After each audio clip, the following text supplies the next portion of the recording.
গতকালকে পশ্চিম থানার এবং রামনগর আউটপোস্টের যৌথ উদ্যোগে প্রায় 100 গ্রাম ব্রাউন সুগার আমরা উদ্ধার করতে সক্ষম হয়েছি।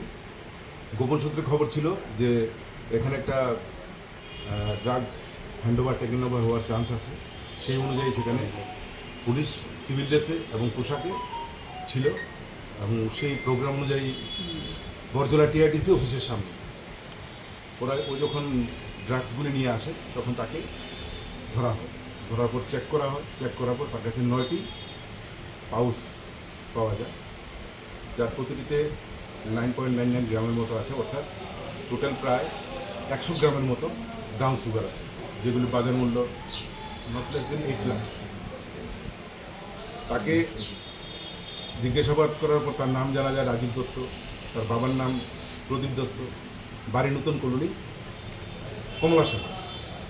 তো সে কীভাবে এই মালগুলি মানে এই ড্রাগসগুলি আনলো, কীভাবে কাকে হ্যান্ডওভার করলো, বাকি বিস্তারিত যেগুলি ছিল সেটা আমরা আজকে তাকে পুলিশ রিমান্ডে আনছি, এনে জিজ্ঞাসাবাদ করে তার থেকে বিস্তারিত আমরা নিয়ে নেব। ওইখানে কি সে একাই ছিল না অন্য? ওখানে একাই ছিল।